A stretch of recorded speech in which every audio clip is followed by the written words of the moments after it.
What's up, YouTube? Today we're gonna do a talking video where I talk for God knows how long. But you're probably like, why are we in the kitchen? Because I was making my lunch and also I've got to do some house chores. Anyways, so today we're going to be doing a ranking the most performative things I have ever done. Now, you're probably like, everyone has a different definition of performative. You know, what do you deem performative? What do you deem like, normal cool person behavior? Because, I'm a pretty cool person. So, a lot of things I do are just cool. But I have handpicked out a couple, I think there's like 15 on this list.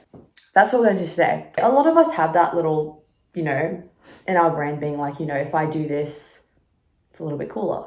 And I think a lot of the people in our generation think that because, we've got TikToks, we've got trends, we've got, everything. Why is my sleeve wet? We have all these trends that are telling us, cool people wear this, cool people drink this. I think that all of us, every person has that like little person in their head being like, wow, that's a cool fit. Everyone's gonna think you're so cool. I had this idea when I, started uni this year and I go into my course and every single person in my degree is at a level of performative, and it is honestly, for the first week, I was like, haha, it's so funny, you guys are hilarious. And then I've just finished the semester.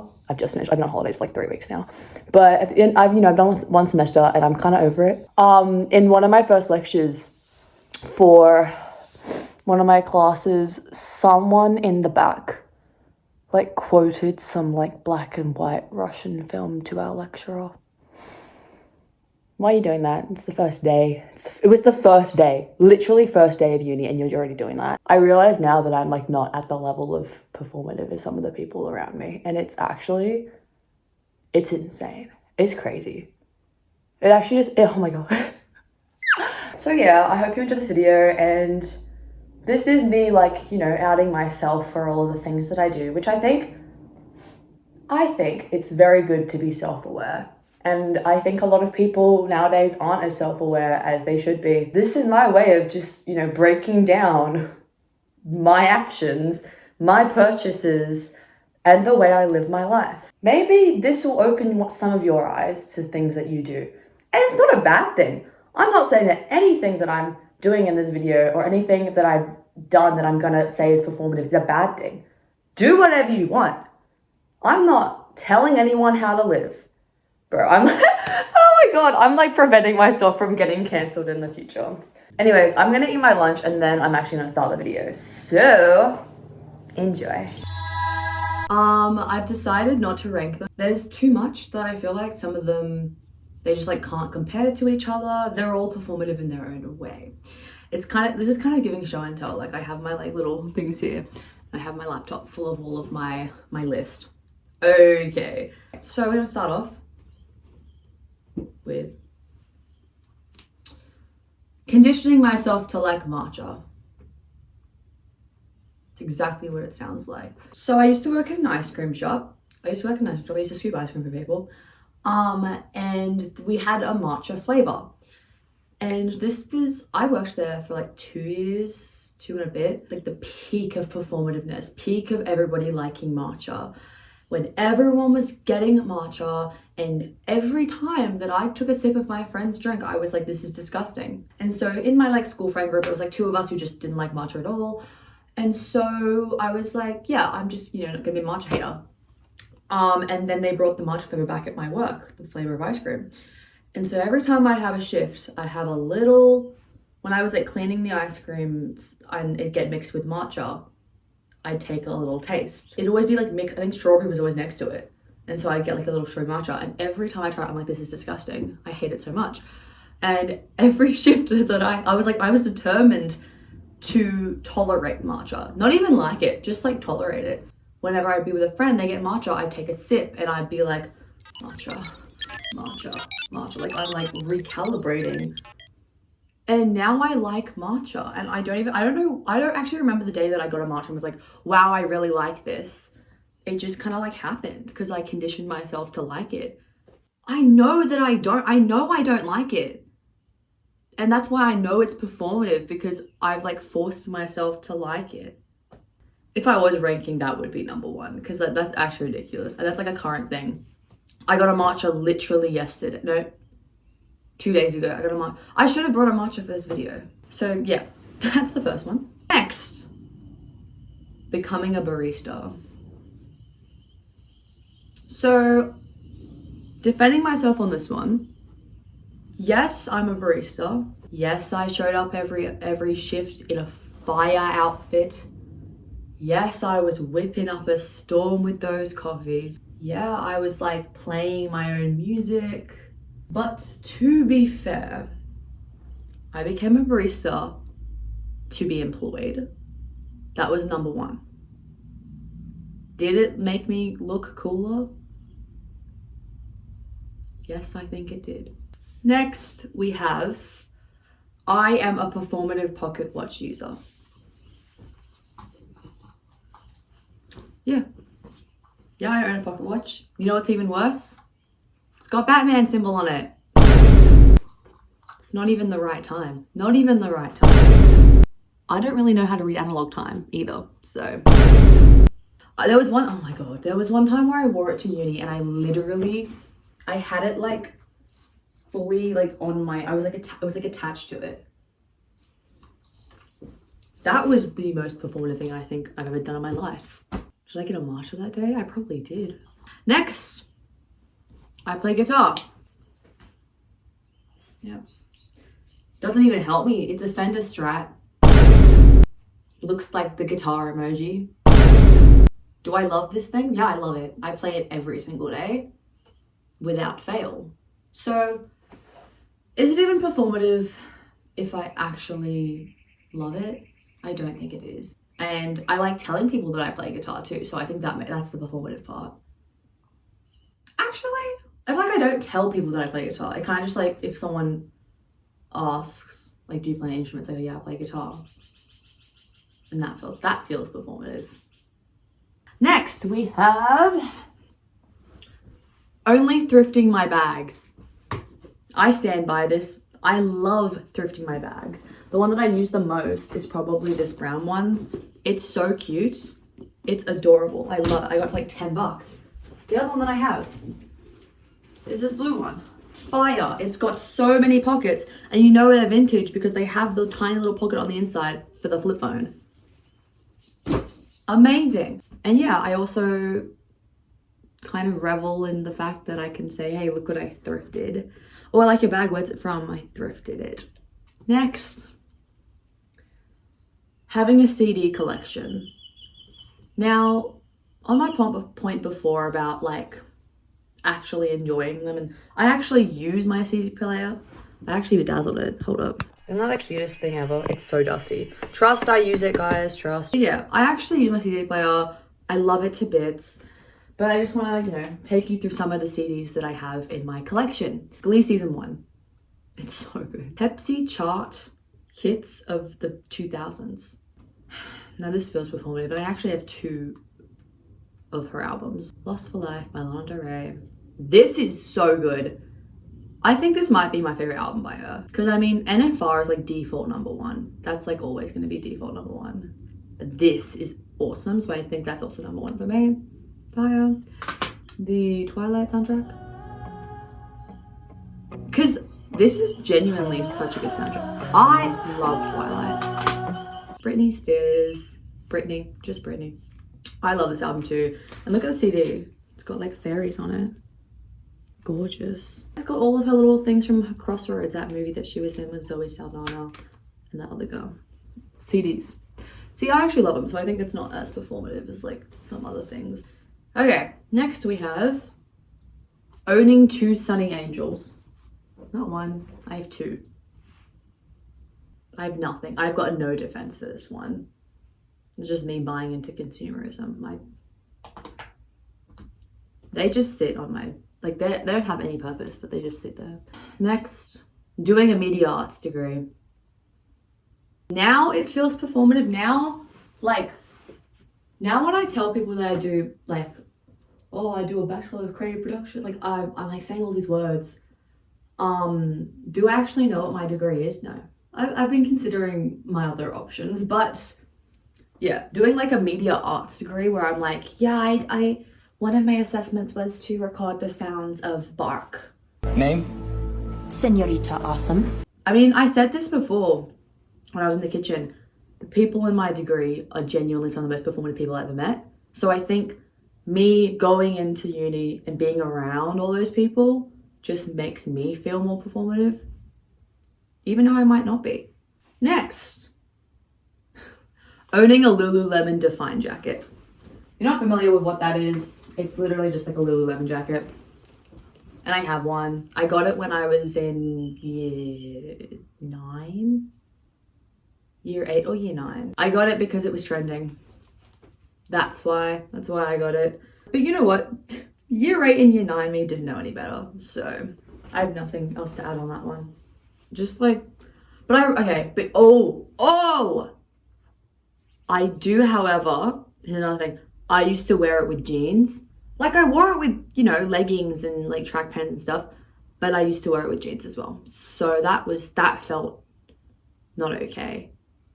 And I've grown from that experience. And now I wear it to my Pilates classes with my mother. That should be on the list too, actually, doing Pilates. Woo! Next, we have bringing my digital camera to functions. And better yet, this camera is genuinely, it's from like 1999 because my parents owned it. So it's vintage.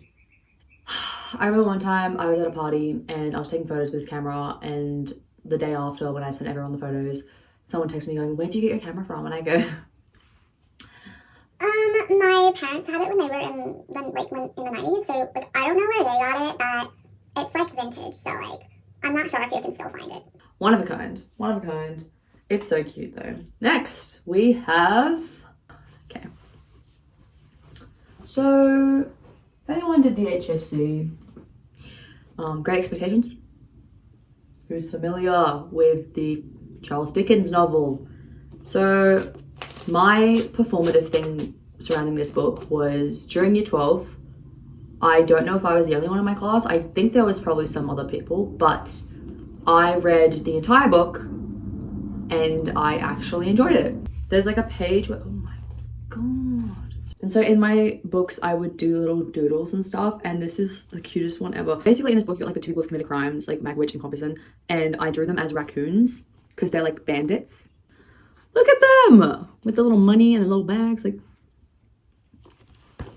I just thought that was really cute. Just wanted to share that. So if you guys think that that's stupid, I don't care. Get off my channel then. The next thing that we have on this list, going to the library during year 12 knowing damn well I didn't learn a thing. I think a lot of people do this because trying to focus on doing something when you're in your head, you're knowing you could be doing something else, that prevents you from focusing. And also, some people just can't focus on anything. Some people have trouble, find it hard to actually sit down for an hour and work. Some people can't even lock in for 30 minutes. So when I would go to the library and I would say, oh, I'm gonna go and study business studies and do the finance syllabus for an hour at the library and then take a break to go get a matcha and then come back and do legal studies. no, the heck I wasn't gonna do that. The most I did was like write an introduction to a business report. That's the most I did. How did I do in business studies? Well, I graduated, didn't I? I don't have to repeat year 12. Legal studies, that was my worst subject. I'm still here, aren't I? Nothing happened because I didn't do well. Like, I think I realized that way too early on in year 12. So whenever I like had anything that I gonna count towards like my ATAR, I just didn't care. I didn't care enough to actually like put any effort in.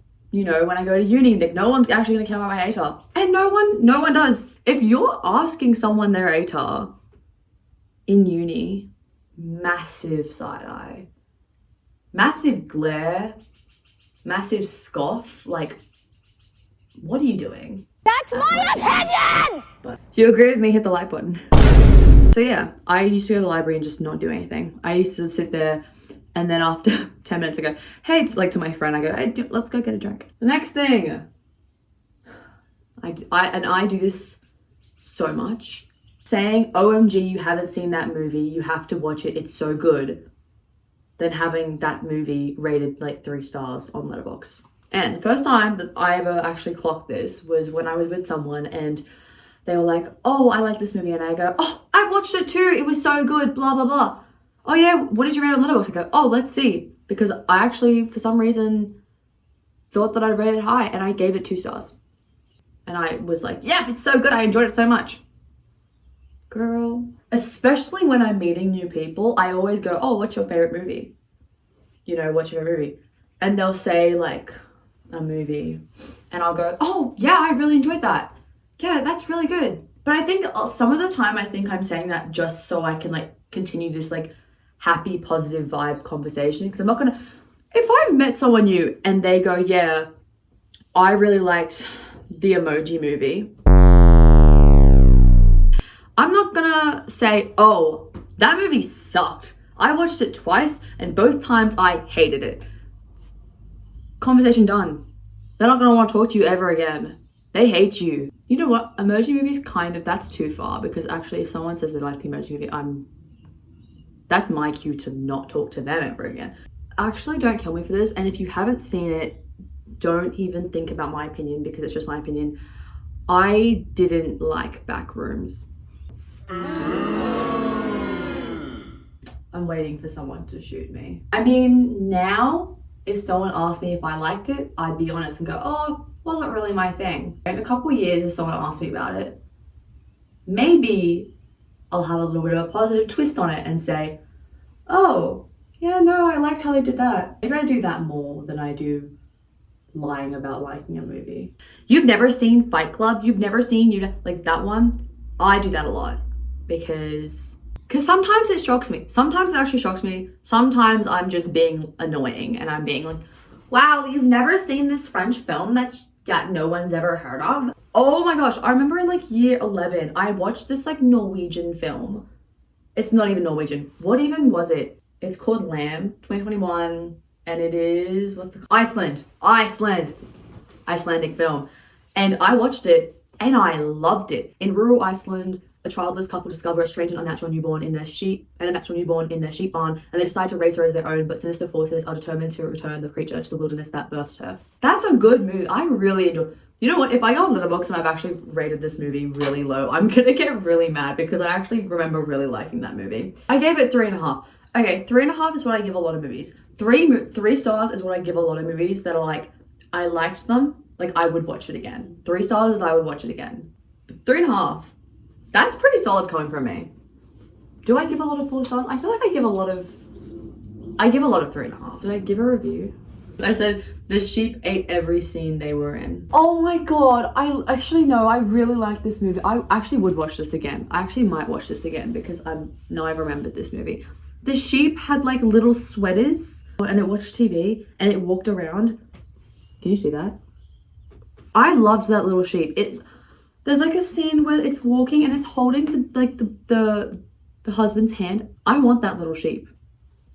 And I know the humanoid goat is gonna the humanoid like ram is gonna come after me for that. That's the kind of movie that like when I had watched it, I'm telling everyone, guys, you should watch this Icelandic film that you've never heard of. No one did, but I always like to tell people to watch it. Following on having a Letterboxd account. Let it go, keep track of the movies she's watched. What's the most recent movie I've watched? Oh, I went to Sydney Film Festival and I watched Dow.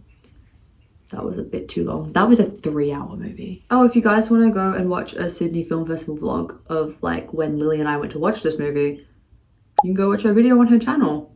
Letterboxd account, a little bit performative, but you know, I use it. I'm like a consistent, I don't just have it and not use it.